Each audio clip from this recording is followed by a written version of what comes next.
Dear students, ఈరోజు మనము హార్మోన్లు అనే అంశం కింద క్లోమ గ్రంథి గురించి నేర్చుకుందాం. ఈ క్లోమము మానవుల్లో పొడవైన గ్రంథిగా జీర్ణాశయానికి దిగువన ఆంత్రమూలము వంపులో అమరి ఉంటుంది. ఇది బహిస్రావక మరియు అంతఃస్రావ గ్రంథిగా పనిచేస్తుంది. సాధారణంగా క్లోమము జీర్ణక్రియ ఎంజైములను స్రవిస్తుంది. దీంతోపాటు కొన్ని హార్మోన్లను కూడా స్రవిస్తుంది. క్లోమం యొక్క బహిస్రావక గ్రంథి స్రావానికి ఎసినైలు ప్రాతినిధ్యం వహిస్తాయి. అదేవిధంగా క్లోమం యొక్క అంతఃస్రావక స్రావానికి సూక్ష్మంగా గుండ్రంగా గుత్తుల వలె ఉన్నటువంటి నిర్మాణాలను ఐలెట్స్ ఆఫ్ లాంగర్హాన్స్ అంటారు. ఇవి ప్రాతినిధ్యం వహిస్తాయి. ఈ గుత్తులు వంటి నిర్మాణాలకు మొట్టమొదటగా కనుగొనిన శాస్త్రవేత్త లాంగర్హాన్స్. అందువలన వీటికి ఐలెట్స్ ఆఫ్ లాంగర్హాన్స్ అనే పేరును పెట్టారు. ఈ ఐలెట్స్ ఆఫ్ లాంగర్హాన్స్ నందు 4 రకాలైన కణాలు ఉంటాయి. ఒకటి ఆల్ఫా కణాలు. ఇవి గ్లూకగాన్ను ఉత్పత్తి చేస్తాయి. రెండవది బీటా కణాలు. ఇవి ఇన్సులిన్ను ఉత్పత్తి చేస్తాయి. మూడవది గామా కణాలు. వీటి యొక్క నిర్దిష్టమైన విధి తెలియదు. తర్వాత 4వ కణాలు డి కణాలు. ఇవి గ్యాస్ట్రిన్ అనే హార్మోన్ను ఉత్పత్తి చేస్తాయి. ఇప్పుడు క్లోమ హార్మోన్ల గురించి తెలుసుకుందాం. ఇన్సులిన్. బ్యాంటింగ్ అనే శాస్త్రవేత్త ఇన్సులిన్ అనే పేరు పెట్టాడు. ఈ ఇన్సులిన్ను బీటా కణాల నుండి స్రవిస్తుంది. ఇది పాలీపెప్టైడ్ తత్వముతో ఉంటుంది. ఇన్సులిన్ నందు 2 అమైనో ఆమ్లపు గొలుసులు ఉంటాయి. ఈ 2 గొలుసులు ఒకదానితో ఒకటి డైసల్ఫైడ్ బంధాలతో కలపబడి ఉంటాయి. ఈ 2 గొలుసులలో ఒక గొలుసు 21 అమైనో ఆమ్లాలను కలిగి ఉంటే మరొక గొలుసు 30 అమైనో ఆమ్లాలను కలిగి ఉంటుంది. ఇన్సులిన్ యొక్క అణుభారము సుమారు 6000గా ఉంటుంది. ఇన్సులిన్ను సాధారణంగా ఇంజెక్షన్ల రూపంలో దేహంలోకి ప్రవేశపెడతారు. ఈ క్లోమ కణజాలం నందు జింక్ అధికంగా ఉండడం వలన ఈ ఐలెట్స్ కణాలలో కూడా జింకు లవణ రూపంలో ఉంటుందని శాస్త్రవేత్తలు అభిప్రాయపడుతున్నారు. ఈ క్లోమంలో స్రవించు ఇన్సులిన్ స్రావము తగ్గినప్పుడు రక్తంలో చక్కెర పరిమాణము పెరిగి మూత్రము ద్వారా బయటకు పోతుంది. ఈ వ్యాధిని డయాబెటీస్ మిలిటస్ లేదా చక్కెర వ్యాధి లేదా మూత్రము గుండా తీపి పదార్థము ప్రయాణించుట అని అంటారు.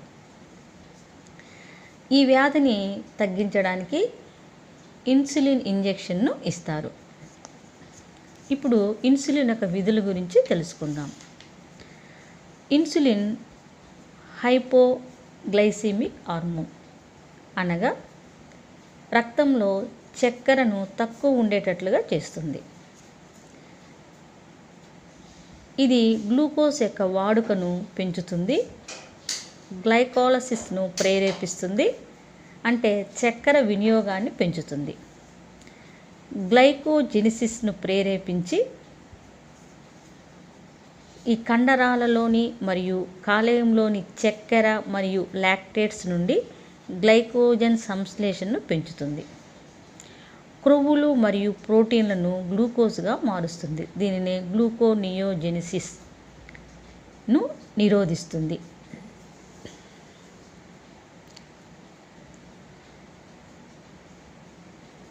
ఇన్సులిన్ తక్కువగా స్రవించడం వలన కీటోన్ దేహాలు నిరోధించి యాంటీ కీటోజెనిక్ కారకం వలె పనిచేస్తుంది. గ్లూకోజ్ నుండి కొవ్వు ఏర్పడడానికి సహాయపడుతుంది. ఇప్పుడు గ్లూకగాన్ హార్మోన్ గురించి తెలుసుకుందాం. ఈ గ్లూకగాన్ యొక్క ఉనికిని మొట్టమొదటగా కనుగొన్న శాస్త్రవేత్త కింబాల్. ఇది కూడా పాలీపెప్టైడ్ గొలుసు. దీని అనుభారము 3485 ఉంటుంది.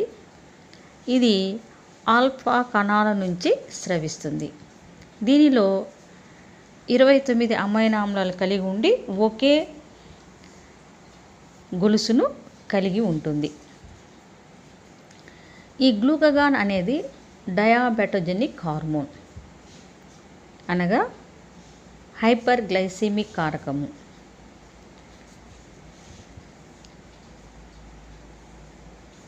ఈ గ్లూకగాన్ రక్తంలో చక్కెర ప్రమాణాన్ని పెంచుతుంది. విధులు: గ్లైకోజెనలాలసిస్ను పెంపొందించి రక్తంలోని చక్కెర ప్రమాణాన్ని పెంచుతుంది. గ్లూకోనియోజెనిసిస్ను ప్రేరేపించి క్రొవ్వులు మరియు అమైనో ఆమ్లాలను గ్లూకోజ్ లేక గ్లైకోజన్గా మారుస్తుంది. ఇన్సులిన్ యొక్క ప్రభావానికి వ్యతిరేక దిశలో దీని ప్రభావము ఉంటుంది. రక్తంలోని తక్కువ చక్కెర ప్రమాణం కలిగినప్పుడు ఐలెట్స్ ఆఫ్ లాంగర్హాన్స్ యొక్క ఆల్ఫా కణాలను ప్రేరేపించి గ్లూకగాన్ను స్రవించేటట్లు చేస్తుంది. రక్తంలో అధిక చక్కెర ప్రమాణము గ్లూకగాన్ స్రావకాన్ని నిరోధిస్తుంది.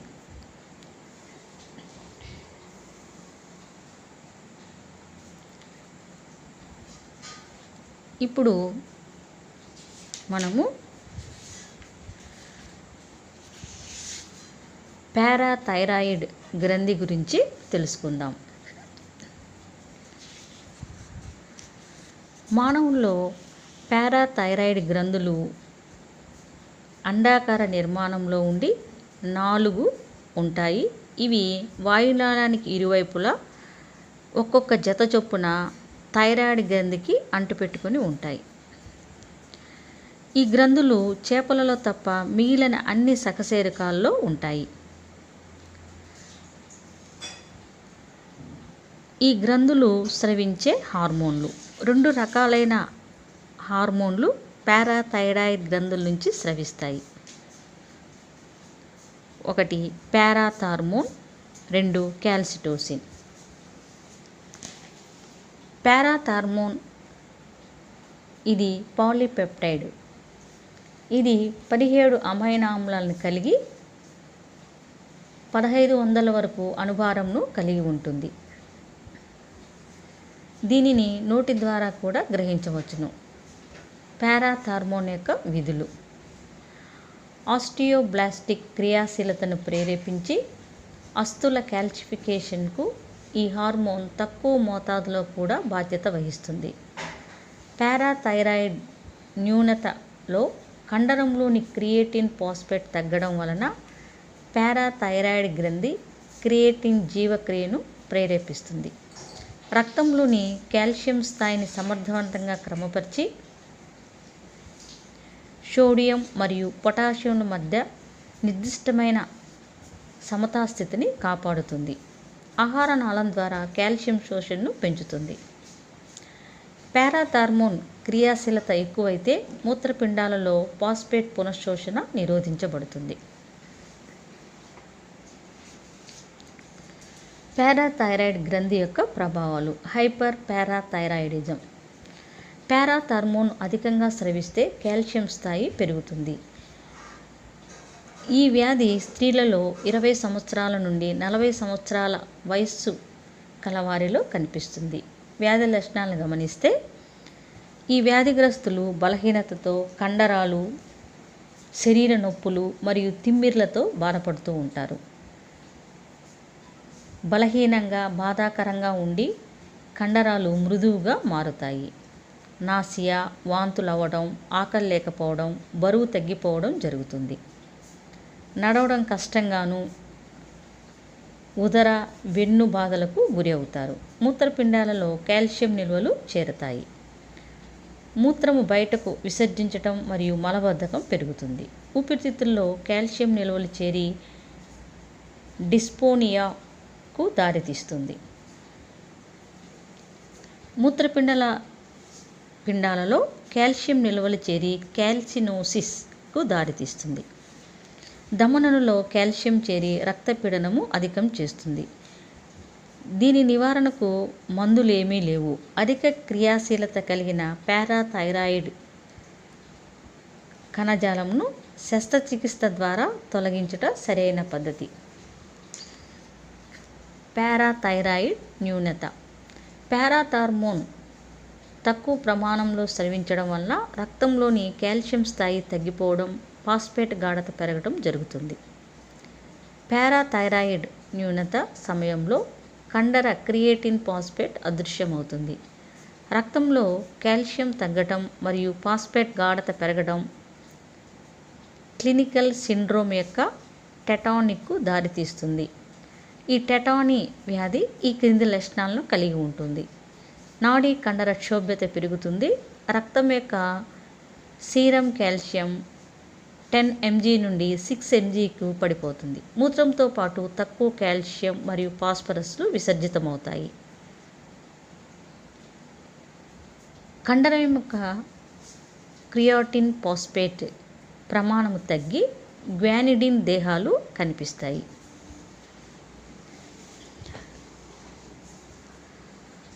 ఇప్పుడు మనము అడ్రినల్ గ్రంథి లేదా అధివుక్క గ్రంథి గురించి తెలుసుకుందాం. ఈ అధివుక్క గ్రంథులు ఒక జత ఉంటాయి. ఇవి మూత్రపిండ పృష్ఠతలంలో పసుపు గోధుమ వర్ణంలో ఒక్కొక్కటి చొప్పున ఉంటాయి. దీనిని అడ్రినల్ గ్రంథి లేదా అధివుక్క గ్రంథి అంటారు. ఈ గ్రంథిలో 2 భాగాలు ఉంటాయి. ఒకటి వల్కలము కార్టెక్స్, 2 మెడుల్లా. తిరిగి ఈ వల్కలము 3 మండలాలను కలిగి ఉంటుంది.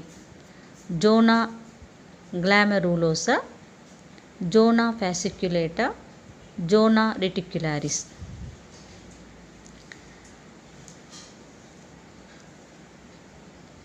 అధివుక్క దవ్వ.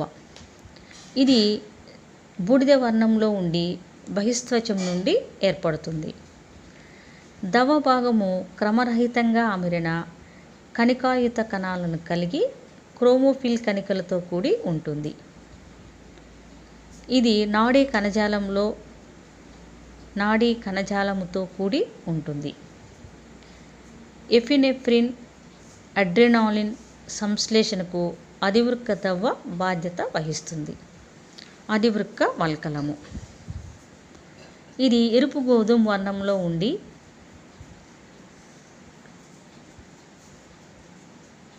అధివృక్క వల్కలములో కణాలు అనేక రక్త కైశనాళికలతో కూడి ఉంటాయి. వల్కలము నుండి దాదాపుగా సుమారు 40 నుంచి 50 స్టీరాయిడ్స్ హార్మోన్లు స్రవిస్తాయి.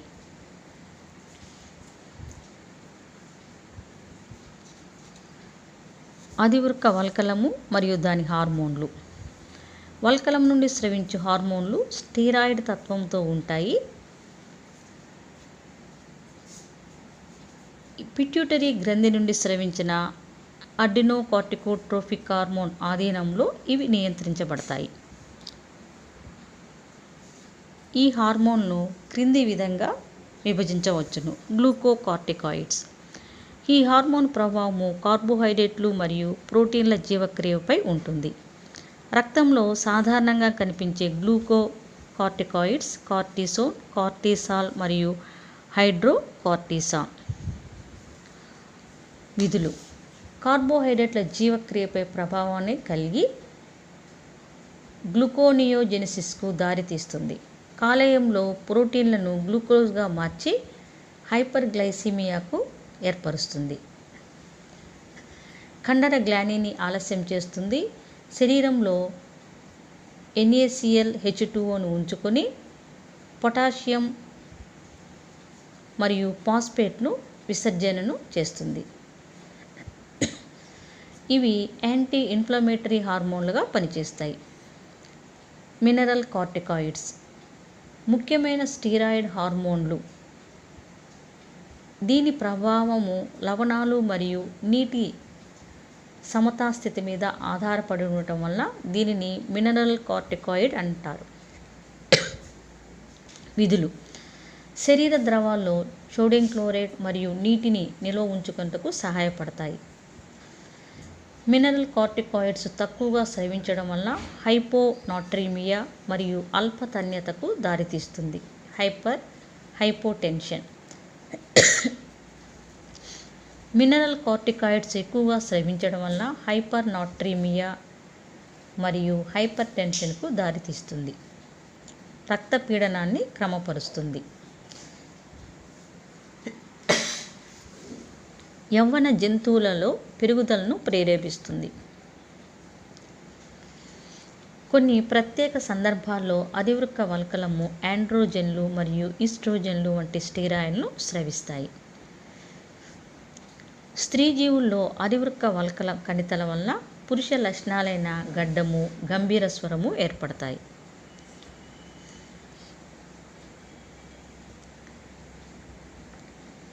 అధివృక్క వల్కలం యొక్క క్రమభంగాలు. Disorders of adrenal cortex. Cortical హార్మోన్లు అధికంగా స్రవించినచో ఎడిసన్స్ వ్యాధి దారితీస్తుంది. ఈ వ్యాధికి గురైన వారిలో అధివృక్క వల్కలము క్షీణించి కింది లక్షణాలు కనిపిస్తాయి: కండర బలహీనత, రక్తపీడనము తక్కువ అవడము, చర్మం కంచు రంగులో ఉండటము, ఆకలి లేకపోవటము, కక్కుకొనుట, డయేరియా వంటి అంతరాలు ఏర్పడతాయి. హైపోగ్లైసిమియా, రక్త గ్లూకోజ్ ప్రమాణము పడిపోతుంది. అడ్రినోకార్టికోట్రోఫిక్ హార్మోను అధికంగా స్రవించడం వలన అధివృక్క వల్కలం నుండి అధిక స్రావం జరిగి కుషింగ్ వ్యాధి దారితీస్తుంది. కుషింగ్ వ్యాధి లక్షణాలు: ఎక్కువ రక్తపీడనం, సోడియం క్లోరైడ్ను ఉంచుకొనుట, కణజాలాలు నీటితో ఉబ్బి ఉండుట, ఎముకల యొక్క లవణాలు కోల్పోవటం, లైంగిక విధి తగ్గిపోవటం, మనస్సు స్థిమితంగా లేకపోవడం, సైకోసిస్. హార్మోన్ల నియంత్రణ. పిట్యూటరీ గ్రంథి పూర్వలంబిక నుంచి స్రవించు అడ్రినోకార్టికోట్రోఫిక్ హార్మోన్ అధివృక్క వల్కలము నుండి స్రవించే స్రావకాలను నియంత్రిస్తుంది.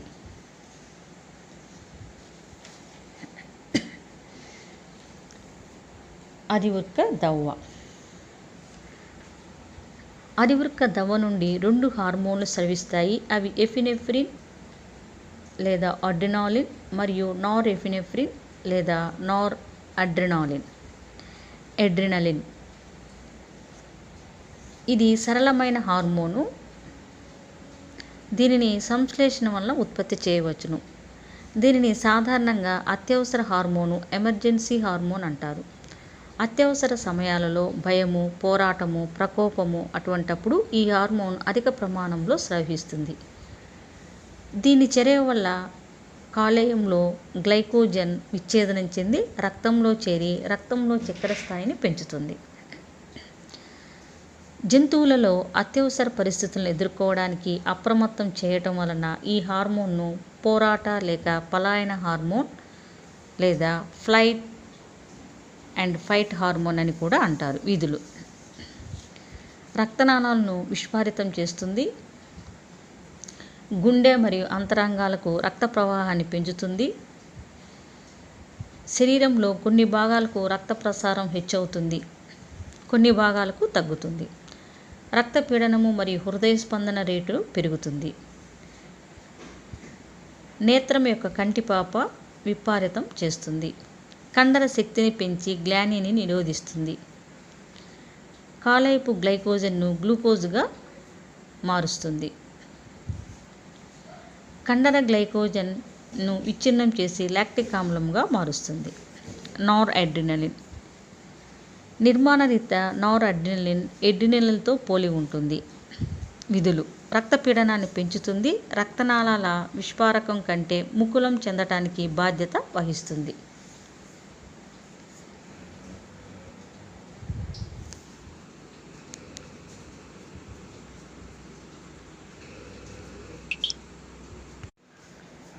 డియర్ స్టూడెంట్స్, ఈరోజు